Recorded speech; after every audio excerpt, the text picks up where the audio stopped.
Hey everyone, welcome back for the bonuses of Let's Play Professor Layton in the Diabolical box. Let's get started here, shall we? Just like last time, we have that lovely little thing, and we can choose from weekly puzzles, puzzle index, the top secret area we'll get to later, but for now Layton's challenges are what we want to focus on, just like last time. And just like last time, through play, we have unlocked the first 4 of all of the challenge areas. The last one will become unlocked once we get rid of all these. Or at least it should. Anyway, let's start with the first one on the list, the musician's house. And we've got 3 puzzles here, so let's start with this. 139, coast to coast, worth 70 points. A woman boards a non-stop flight leaving Los Angeles at noon and arrives in New York City at 8 p.m. The next day, the same woman leaves New York at noon and flies back to Los Angeles. The flight is unaffected by jet streams and takes the same amount of time to reach its destination as it did the previous day. The time difference means it is always 3 hours earlier in New York than in Los Angeles. Can you figure out what time the plane arrives back in Los Angeles? Well, this should be pretty easy to figure out, really. If it left at 12 and then arrived at 8, that means the trip didn't take 8 hours, obviously. That means it would be 8, 9, 10, 11. Or wait, I'm going the wrong way, aren't I? Let's see, it's 3 hours earlier in New York than Los Angeles. Well, let's say.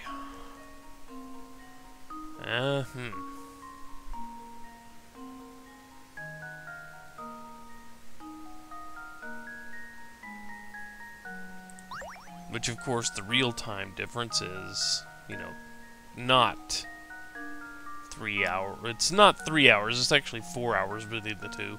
Just a little trivia for those of you who don't know time zones in the US. Well, let's say. If it's 3 hours earlier... Okay, that's what I was doing wrong. So that means if she left here...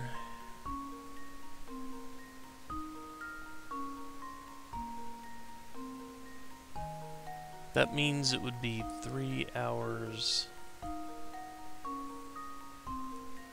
Okay. Even though I think that's worded backwards. Because that means if it's noon here, it's 1500 here. So the flight takes 5 hours. Well, let's see, 17 minus the 3 hour difference means it's 1400. Even though they have that really backwards. Because it's really, really bad. This is worded really, really awkwardly, isn't it? Yeah. She leaves New York at noon and flies back to Los Angeles. Because if it's noon here, it's going to be 3 o'clock here, according to the time difference. So yeah, it took 5 hours. Even though that's just the way they worded it up here, that really, really throws me. Oh well, enough. Let's see, 17, 14.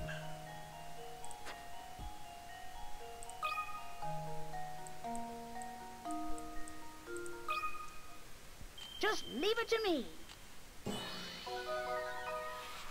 They worded it a little badly in there. Yeah. It's not 3 hours earlier in New York City, it's 3 hours later. Maybe I read it wrong. I don't know. Well, let's see. Let's move on and hope they don't have another one of those. So let's see, number 140. 1 extra block. Worth 70 points. The diagram below shows a structure made of 28 blocks. Of these, 27 form a neat, larger cube, and on top of that rests a single block poking out above the rest. Below this diagram sit those same 28 blocks, but this time the chunk has been separated into 5 chunks. Tap the chunk, A through E, that contains a single block that sat on top of all the others. Assume that they all fit together as shown and can't be rotated from their current orientation. Okay. Well, let's see. We gotta figure out how these fit together, don't they? Won't we? Hell, any one of these could have what we need. Not sure.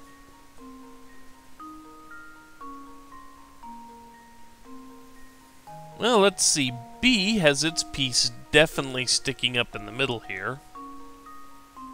Let's see, if we put that piece down a notch, could that one...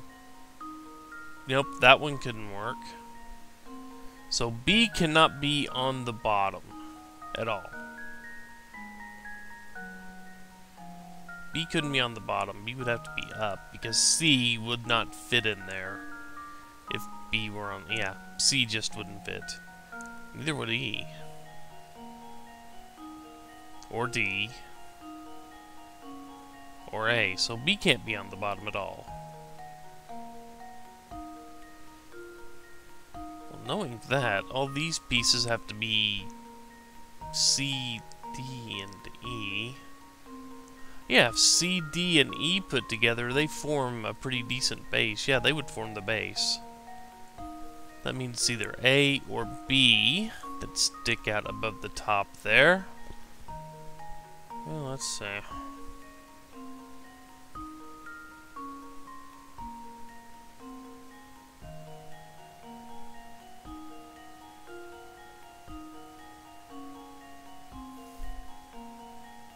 Something needs to be sent here. So A would have to be right there to fit in that, wouldn't it? Yeah, A would. A would have to be there.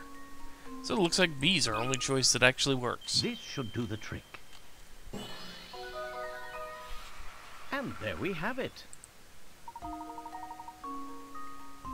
Yep. Yep, there we go.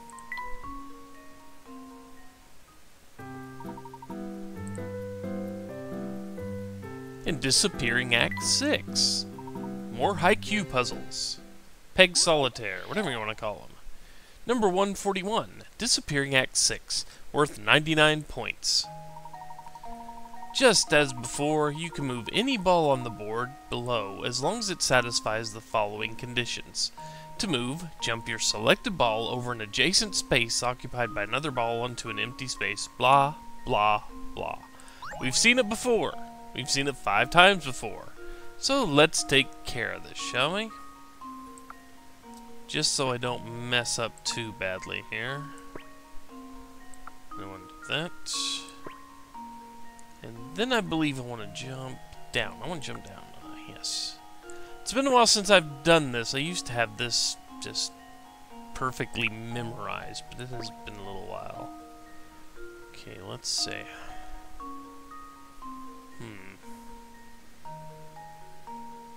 Okay. Just so I don't mess that up. Go that way. And then... yeah, we want to go back. And we go back up. Then we bring this one over. And then we need to go down here. It's been a while since I've done this. Whew. Okay, then I do believe I want to go that way. Yeah, I don't want to go ahead and do here. Got down. Yeah, let's go ahead and go over here. Huh. Okay. Yeah, I need to go this way. Gotta clear out that space. Mainly because I need to do this. And bring this back. Okay, now what do I need to do from here? So we're almost done, believe it or not. This is almost over. Okay, we do that. We go up here. We do that. We go down here. Now we start working on the bottom a little bit. And then we bring it up. Yes. And then that. Bring it up. Over. Down. Over. And done. Consider this puzzle solved. And there we have it. Easy enough, really. It just took me a little while to get back in that groove.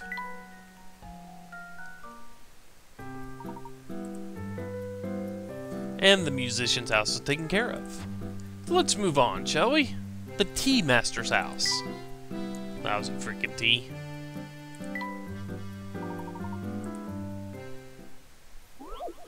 So let's look at puzzle 142, The Scholar's Life. The following words are written on a famous mathematician's grave. Following the 1/6 of my life I spent as a child, I spent 1/12 of my life as a young man. Then 1/7 of my life later, I got married. 5 years after I was wed, I was blessed with a child, but sadly, he only lived half the time I was alive before passing away. Today, 4 years after his death, I too will depart from this world. Can you use these words to figure out how many years the mathematician lived? Now, the easiest way to do this is to figure out what can be equal to a 6th, a 12th, and a 7th. Yeah, believe it or not, all this extra information really won't help you much. I mean, you can try to figure it out, but let's lowest common denominator is what this is actually called. So let's see. 6 times 7 is 42, but that won't divide into 12. 42 times 2 is 84, and 12 will go into that 7 times. So there we go. 84. He had to be 84 years old because that's the only way he can actually have a 7th, a 12th, and a 6th of his life.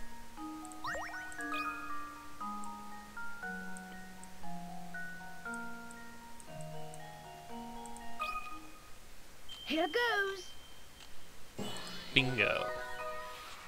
Piece of cake.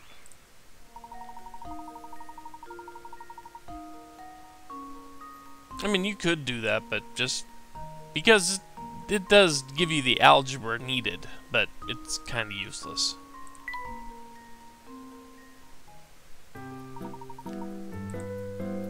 And one more before I cut the video.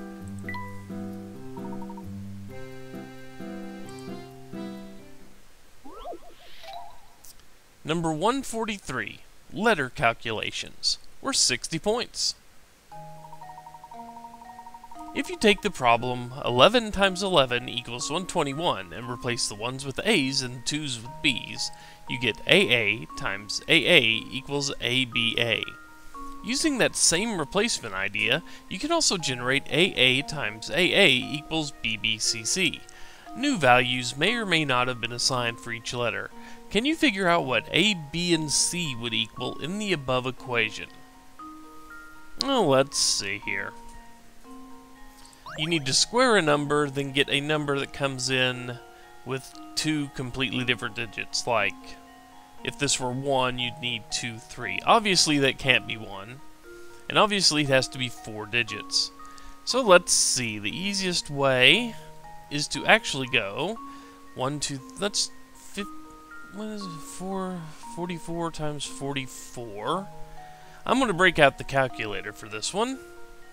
So just 1 second while I pause the video. Call it cheating if you want to. I call it speeding things up. Let's see. 22 times 22. 484. Well, it gets us 2 different numbers, but not quite what we're looking for. 33 times 33. Nope. That's too many different numbers. I know there's a square here, and I'll start using it. Nope. Nope. Nope. Nope. Bingo! 7744. So, A equals 8, B equals 7, and C equals 4. Math is fun.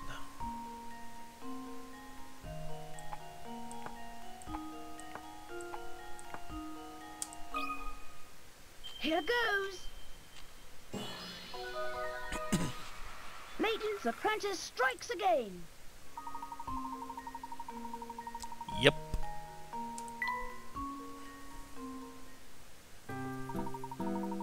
Easy enough. And with that, I'm going to cut the video. When we come back, we take on Super Pancakes, the biggest Tower of Hanoi puzzle in the game. So, see you then, folks. Take care.